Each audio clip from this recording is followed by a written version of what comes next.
right, here we are. Tiffany, hello. Hello, how are you? I'm great. I'm really happy that we're here. We've been schmoozing for a while and we got the tech set up. We've got loads to talk about. And we said ages ago that we were going to do some of this work together. So I'm super happy you jumped on last minute. Thank you. Of course, likewise. Yeah, I'm really happy to be here, really grateful to be here. So thank you so much for having me. Long time coming, but we made it. Yeah, and hopefully the beginning of many wonderful things together. Yeah, absolutely. I feel that too. Yeah, and we just did a great webinar a few weeks back and much more coming down the pipeline. So for now, I think a good place to start, Tiffany, is who are you? And how would you like to just explain to people a little bit about, what makes you you these days? Yeah, absolutely. So I'm Tiffany Hurd. I'm here in San Diego, beautiful, sunny San Diego. A little bit of my background is I've spent about 15 years in the corporate healthcare industry, specifically in executive business development, strategy, kind of leadership positions. And I started working with psychedelics specifically about 10 years ago. We usually start off for personal reasons, which was my experience as well. At the time when I started working with psychedelics, I actually was still in the corporate healthcare space, very unfulfilled, kind of struggling with what I wanted to do next in life and work specifically. And I also was on antidepressants of about 7 years at that time. And so I really give credit to microdosing because it was one of the main tools for me that really supported that tapering off process completely. And so from that space, things started to open up for me in a lot of new, beautiful ways. And I kind of fast forward and eventually found myself in the psychedelic space, kind of leveraging some of that leadership background and coaching and mentoring microdosing clients all the way from preparation through the microdosing experiences, all the way, of course, through integration support.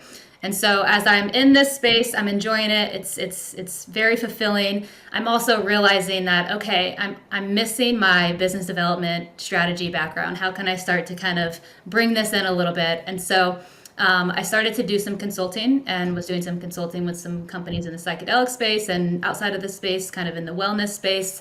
And what I found was a lot of the clients that I was working with were actually with microdosing, to kind of just slightly rewind, were CEOs, and we were working with microdosing, and then naturally strategy and things would come in. And so I took all this information. I'm like, you know what if I blended my worlds of business development, strategy, leadership, and psychedelics specifically with microdosing? And so I saw a really big need with small companies and started to leverage both of these backgrounds and kind of blended these worlds. And that's kind of been the direction that a lot of my work recently has been going, and it's been really exciting and really nourishing. So that's who I am. Yeah, it must be nourishing for yourself just to bring your worlds together, like business development and strategy and microdosing.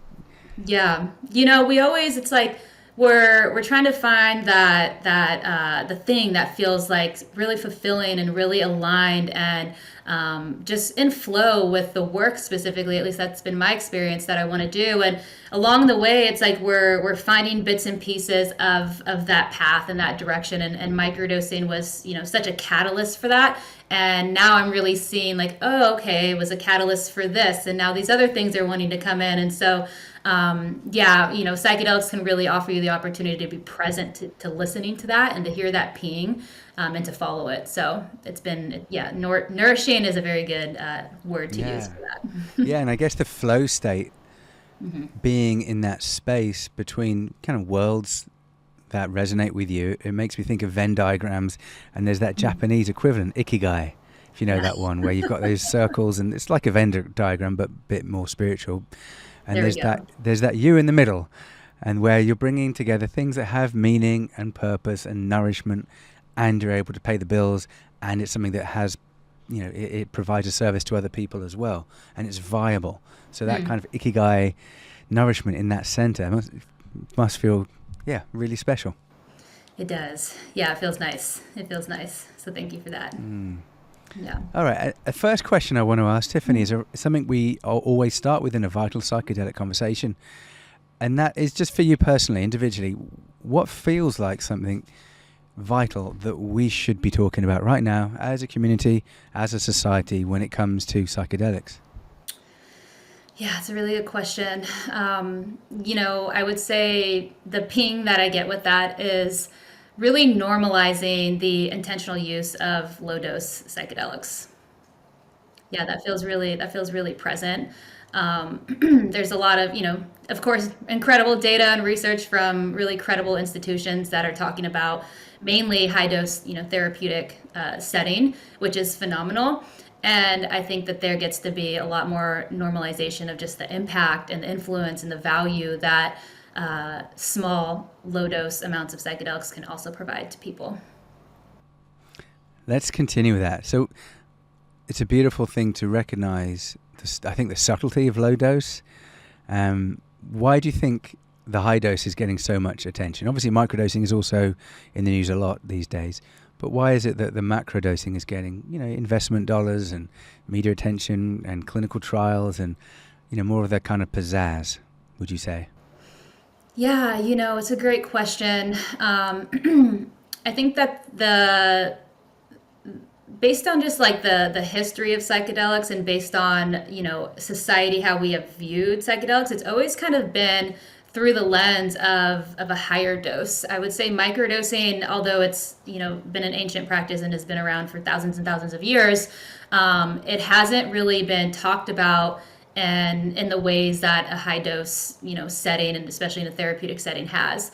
And even beyond that, I think our culture, a lot less now as things, are steadily getting kind of broken down, but our culture has kind of viewed things as go all in, go with the highest amount, and, take things beyond there. And I don't think that there's ever been really this approach of what if we go a little bit slower? What if we start with a little bit less?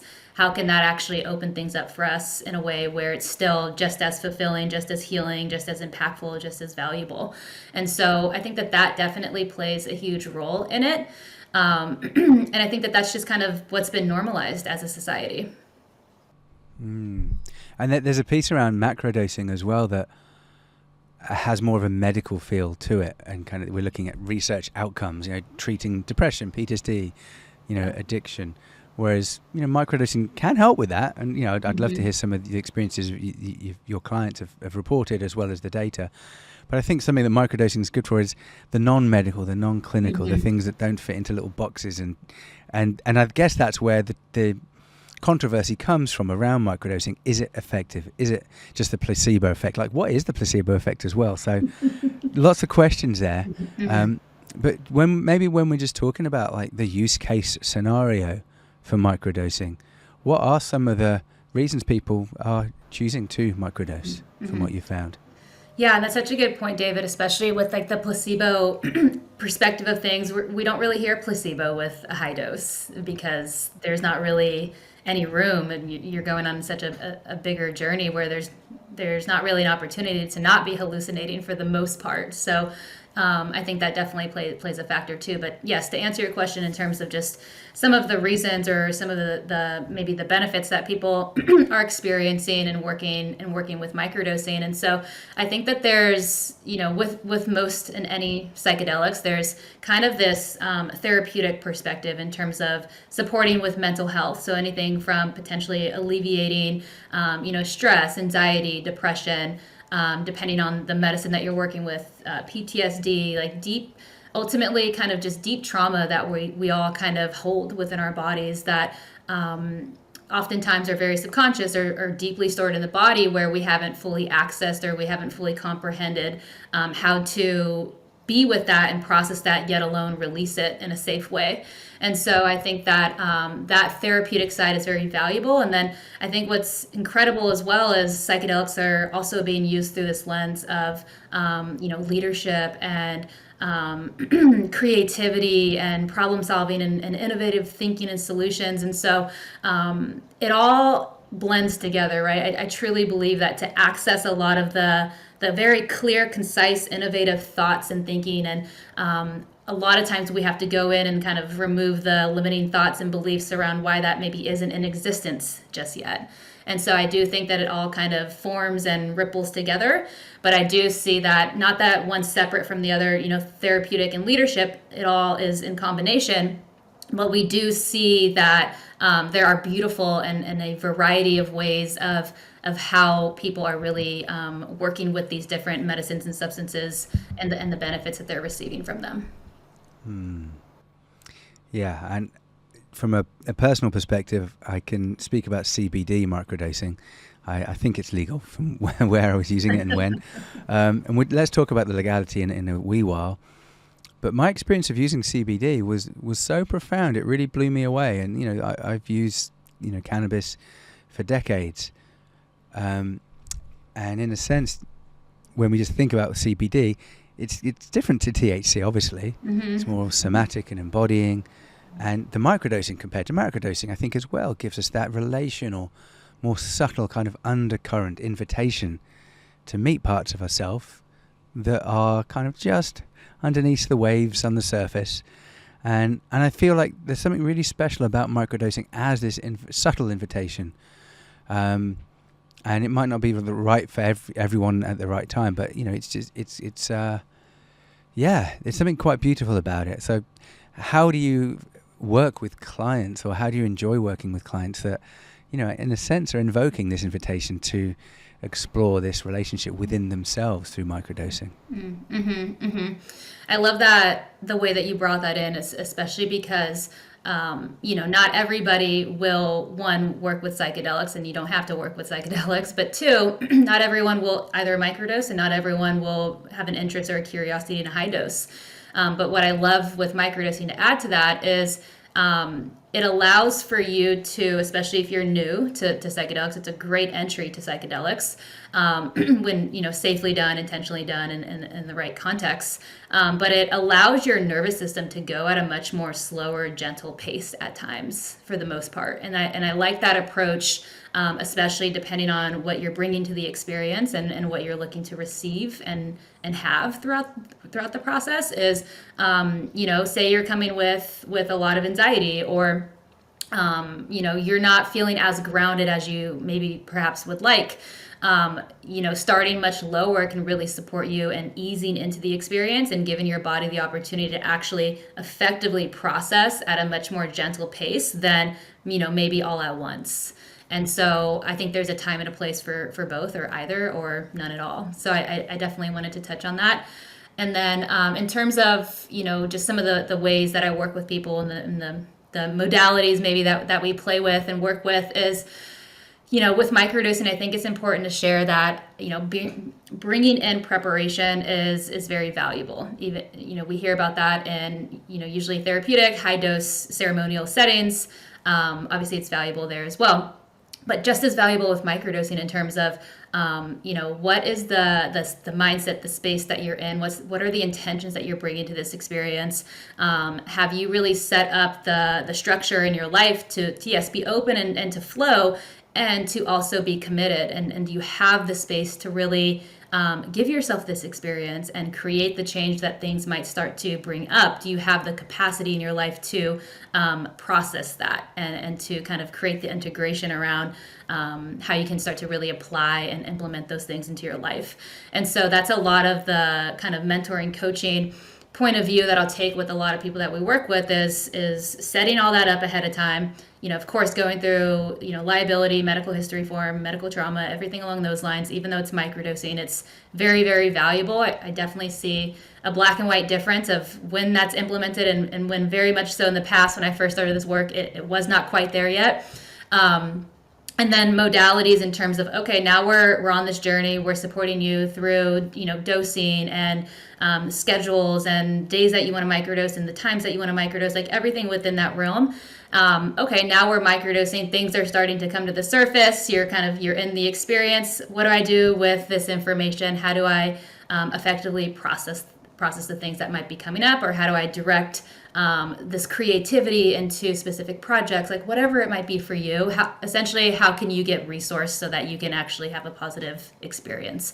That's a lot of the work that we'll do, whether it's through breath work, whether it's through some sort of like somatic getting into the body, simplicity, going outside and getting in nature, putting your feet in the grass, just the simplicities of that itself. And then, all of this takes shape and forms into integration and having those resources to ultimately get into your body, regulate your nervous system, and effectively know what it's like to be in tune with the things that are coming up and what they mean for you. Beautiful. And that, I feel like that attunement to one's inner experience and particularly somatic embodiment, that touches on the role of the inner healing intelligence. And I also feel like there's a crossover there, Venn diagram style, with the placebo effect. And there's so many questions still about, like, is microdosing real? Does it work? Where's the proof? Where's the data? And, there's research coming down the pipeline, and maybe I'll ask you that, if you can share any ideas there. But I feel like the inner healing intelligence is playing a role here, and the placebo effect is real, however we define it. There's something very powerful happening there within a human being around wellness, their experiencing of being well, their experience of life being meaningful, or having more control, or kind of, I think, investment in their life. I've heard that that's where microdosing can be really powerful for people. Mm-hmm. Yeah, I would agree. I think at the end of the day, if something ends up being placebo and it's somehow finding its way into improving the individual's lives, then that matters.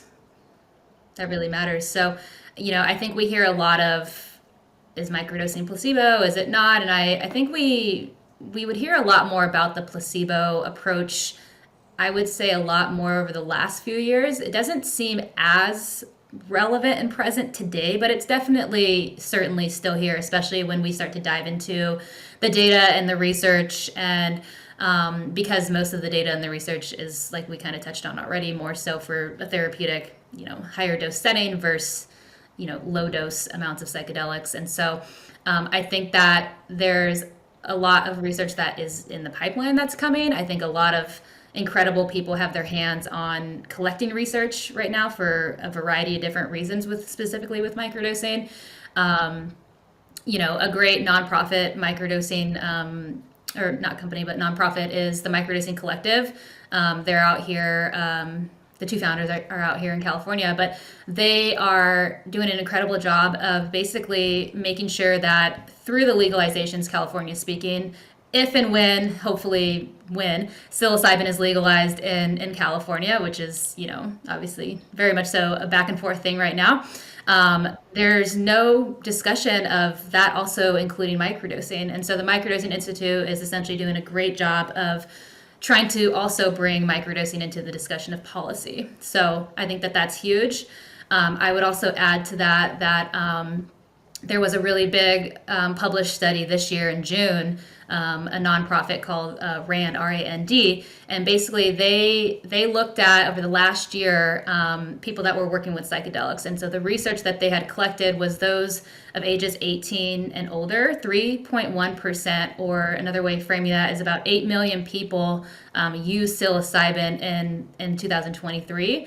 But even beyond that, those people also reported that nearly half of them, had reported that they were actually utilizing psilocybin in the context of microdosing. So 4 million people, let's simplify it, 4 million people in 2023 reported that they microdosed. That's insane, and that's incredible. Yeah, so I wonder where they're getting the information from. Obviously, where are they getting the psilocybin from? But let's talk about where they get the information, like how informed and educated and prepared are these 4 million people? I wonder. How do we know? Like, I guess, we're living in the age of criminalization still, and so from a harm reduction perspective, we don't know, like, and that causes harm. Like, but how much education do you think we need? How much preparation, coaching, or kind of peer support does microdosing require for someone that's perhaps coming in naive and maybe has seen an article about it in the news? Yeah, I would agree. I think that it definitely brings in a big red flag of, like, okay, well, how were they resourced? What are the benefits that maybe they have experienced or not experienced? Like, where's all that data at? So I would love to collect that data. But, the thing with microdosing, and I think this is kind of some controversy that comes in, is, a high dose, you have to do that with, support, a certain setting and guidance. Whereas with microdosing, that approach it doesn't necessarily have to be that. People can just microdose, at the luxury of their own home and without that support. But what I have found, I would say 95% of the people that I work with without that support, they don't have as valuable and as positive of a experience. And I receive a ton of feedback from my community, just questions of, I started microdosing and then I stopped because of this reason, or the dosing, I didn't realize the dosing, was supposed to be this, or I was feeling too uncomfortable, or I wasn't able to focus, or I didn't realize I was going to be so emotional. So I've just been collecting a lot of that feedback, and that's why I truly believe that when you have the support, when you have, mentorship, coaching, especially being new, or especially just trying to set the foundational aspects of what could be a beautiful practice that you cultivate for, honestly, it could be the rest of your life. It could be just like breath work. It could be just like a modality that you bring in when you want support, or you want to kind of accelerate processes, or hone in and refine certain things. It can be really leveraged at a way that's really efficient for you in your life. And I think with anything, taking the time to just kind of craft and master those foundational pieces sets the trajectory for how you're going to work with something in the future for the most part. And so I think having that approach with microdosing is one that I see being a lot more beneficial than not doing it that way. Yeah, I guess the intentionality of microdosing is a bit different. We're thinking of it more as a behavioral routine, a habit, and how to kind of build in that awareness over probably months. Just briefly, a while back I was looking quite a lot into the Oregon model and how they were starting to think about potentially enabling microdosing to be built into the psilocybin service centers. I don't know, honestly, and feel free, listeners, to tell me the answer. But at the time, there were some companies that were looking to have psilocybin service centers in Oregon that would be able to work with their clientele to administer the microdosing dose. And they were requesting to have reduced minimum amount of time that the client would have to stay in the center after receiving the dose. So, there's, I think, a 5 or 6 hour, I can't remember, minimum amount of time for a macrodose that someone has to be in a psilocybin service center in Oregon. But for the microdose, they were advocating for it to be, I think, an hour. In the end, I don't think it was allowed to be that much, but they did have like a schedule of dosage amounts going, higher and higher. And as the dosage got higher, the amount of time got higher that the client had to be in the actual center. And so some of these centers were saying, okay, well, look, if they have to be here for an hour or two, 3, 4 times a week, what are we going to do with them? They could just watch TV, but it's like, okay, let's, maybe have some granola and fruit salad, do some yoga, have like a talking integration circle, do some meditation, do some journaling. So in a sense, like what you were just talking about there is like building that community around it, that intentionality, that little model, kind of test piloting it over there. I think that's a really beautiful way of building community and intentional behavioral change practices around the microdosing as well. Absolutely. Yes, absolutely. And that's a lot of the ways that microdosing is being worked with right now, especially from the coaching, mentorship, even, therapeutic approach. I think it all kind of forms together, but it's pairing this practice with other modalities, because we do find that it tends to support the process a lot more effectively. Whether it's, like you shared, meditation, journaling, tapping into creativity, drawing, getting out in nature, breath work. If you want to throw in the ice bath and the sauna, I love both of those. So they all tend to ultimately get you back into your body, get you more present, get you more connected, and essentially is a way of bringing in that wellness to nourish and regulate your nervous system in a lot of ways that is helping you move through some of the things that you want to let go of, step into. Another thing to touch on too is if you're wanting to cultivate and deepen, say, a meditation practice or a breathwork practice, maybe it's new for you and you want to kind of get the foundational pieces, more so from the approach of like creating a healthier habit in your life. Microdosing is really, really valuable in helping to refine and accelerate that process, in terms of helping you kind of drop in deeper into the body a little bit more quickly.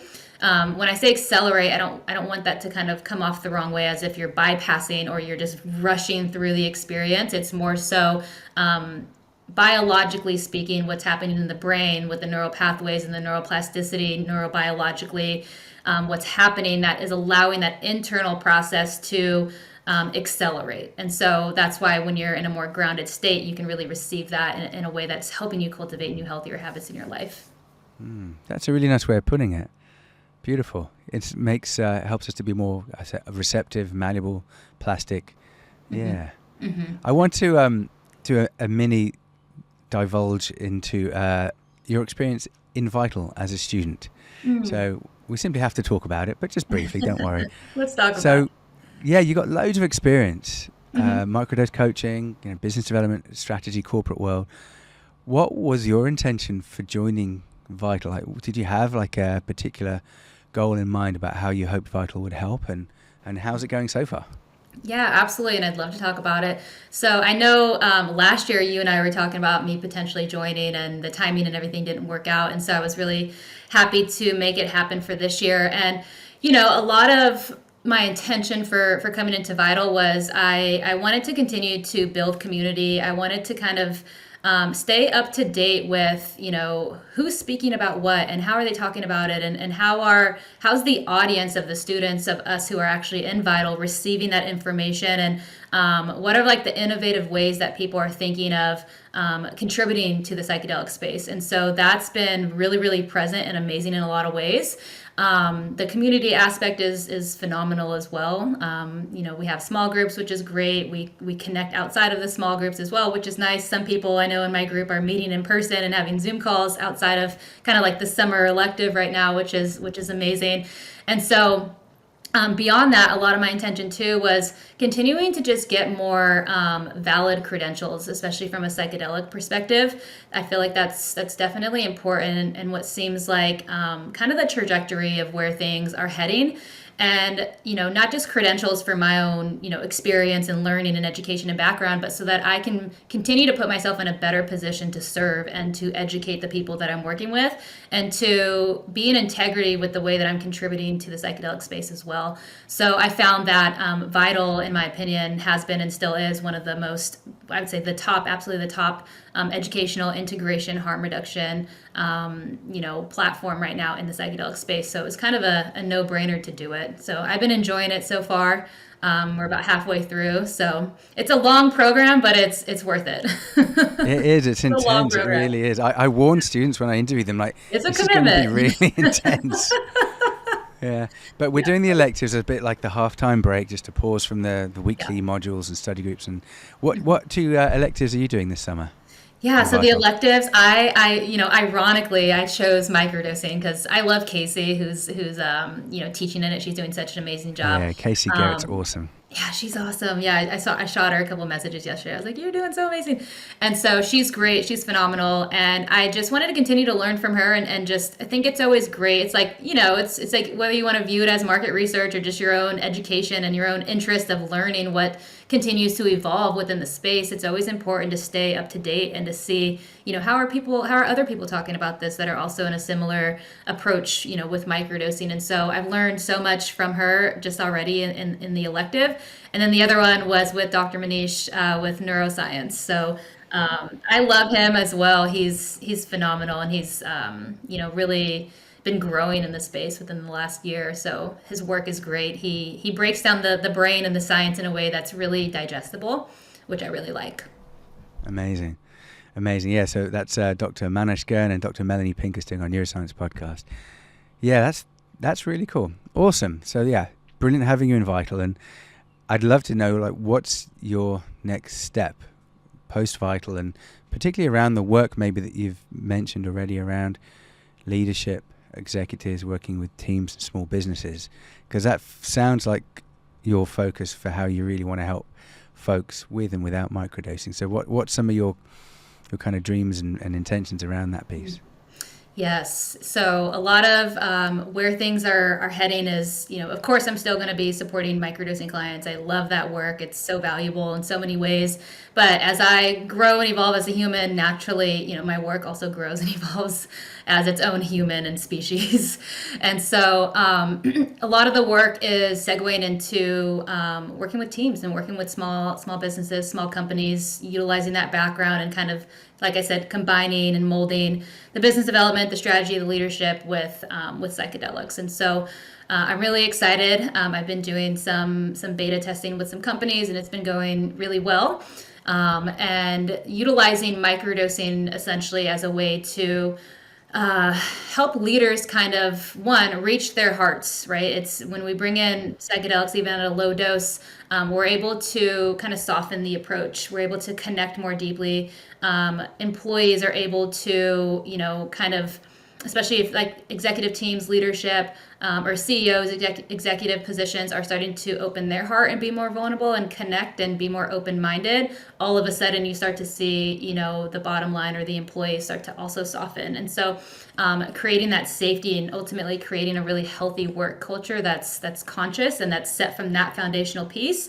I know we were kind of touching on it before where it's of course, companies and businesses, we need strategy. We need the implementation of how we're going to grow the business and having, the values and the vision and the mission very anchored in. But I'm finding that when we are setting the foundation from that essentially like heart-centered leadership space, and we're connecting and we're bringing kind of just these low dose amounts of psychedelics into the space, the productivity and the innovative thinking and just the new creative ideas that are coming in from that more grounded, soft, just yet firm, clear space is really valuable in these settings. So I'm really excited to continue to see how this wants to progress. And it feels really good for me.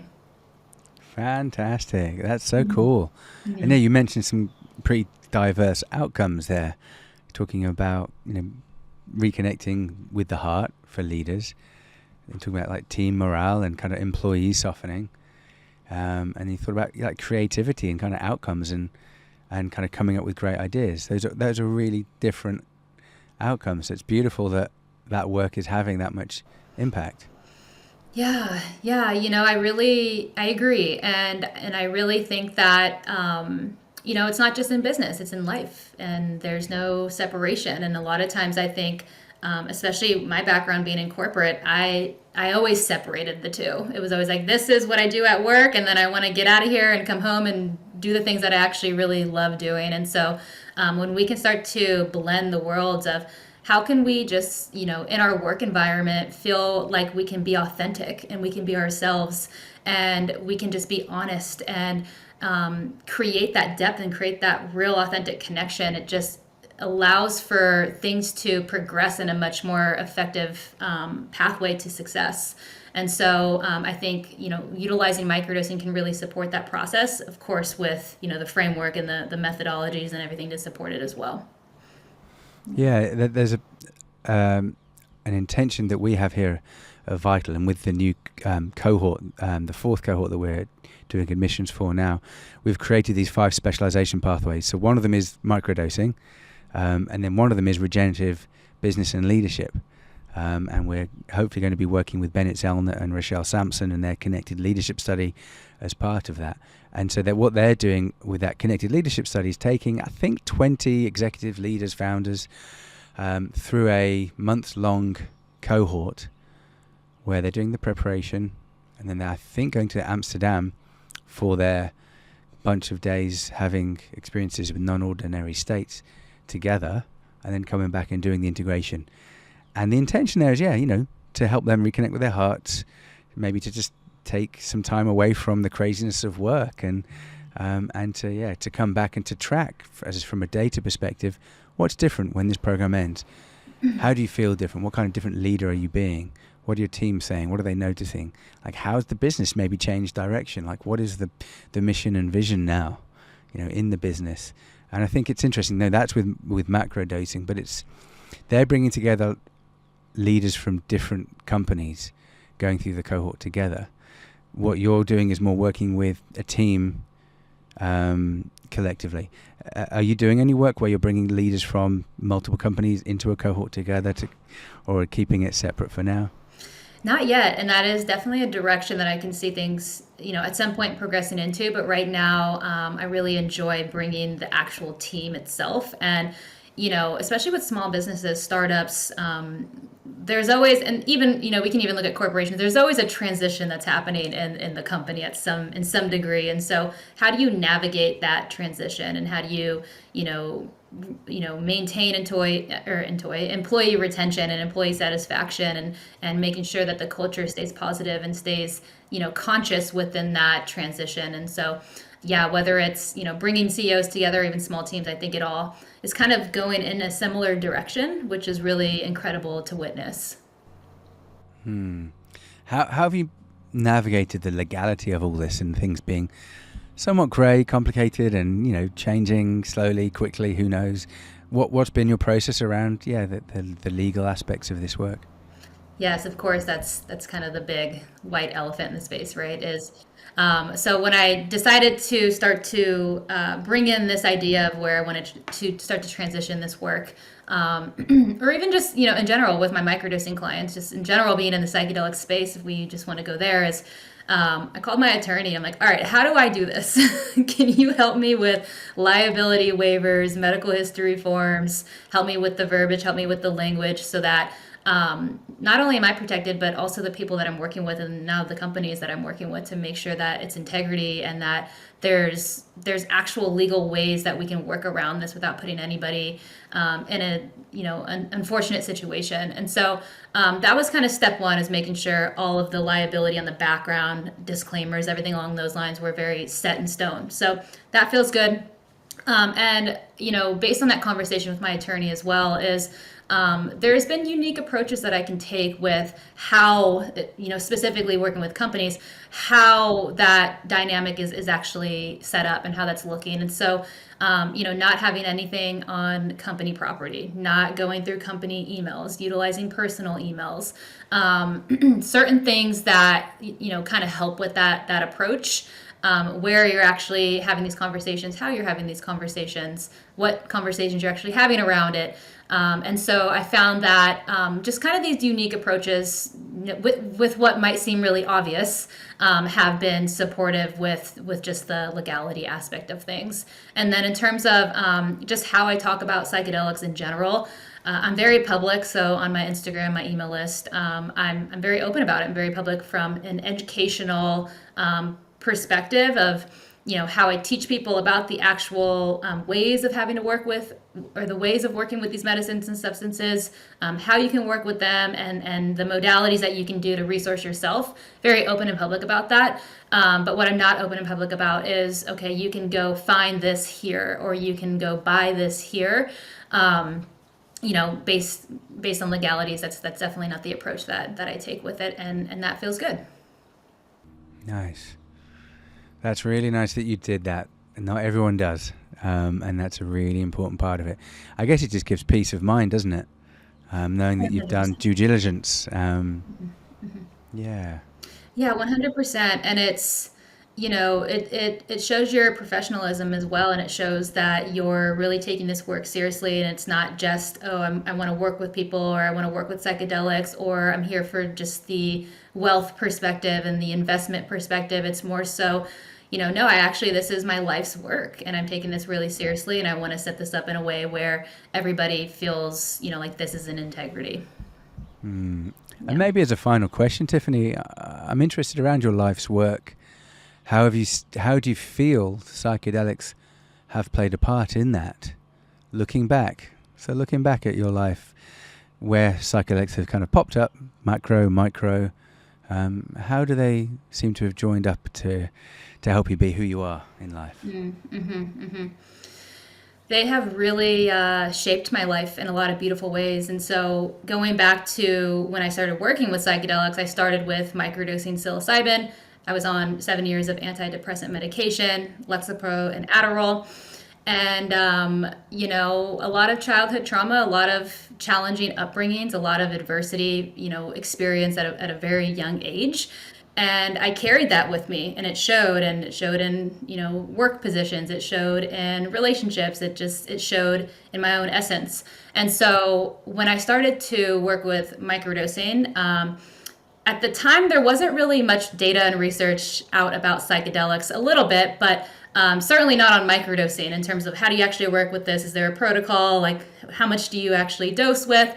And so I kind of just created something of my own and trial and error and paired it with lifestyle practices and really decided to make serious changes. And I'm a very type A person. I played Division I college basketball. I almost went pro. So I'm very Wow. I'm very into, modalities and working out and health and wellness. And I still very much so live that way, but I also needed to create a healthier relationship around that. And so bringing in microdosing, the intention was to, of course, get off the medication, but also create a healthier way of how I was, living my life. And so in about 4 months, a little between 3 and 4 months, I was completely off all of those medications. Till this day, have not looked back. And microdosing was that catalyst for me. And so as you can imagine, what starts to open up for somebody in their lives when they start to get off medication and are processing the things that are now coming to the surface, for me, it's been very freeing. It's been very aliving. And it's been, like I said, a catalyst to also changing the way that I am showing up in the work that I'm doing in my life. Had I not started microdosing and had I not gone down that journey of getting off medication, I don't know if I would be in this position of actually offering this to people. So that feels incredible. And, like most people, I ended up sitting in higher dose journeys. I started, sitting with ayahuasca, and that's just a very beautiful medicine for me. I've done a lot of training within that space as well that has been really enlivening and opening for me as well. And so, psychedelics in general have just played a really pivotal part in my own personal journey, my own healing, the way that I show up and live my life, the way that I connect with people, and my leadership, the way that I hold myself and the integrity that I live my life in. And, also, like I said, the way that I work and the way that I serve people. So it's been a really beautiful journey for me. Thank you so much for sharing that, Tiffany. I'm so happy we squeezed it in. That was really important. Thank you. I had no idea you played basketball. Do you still play at all?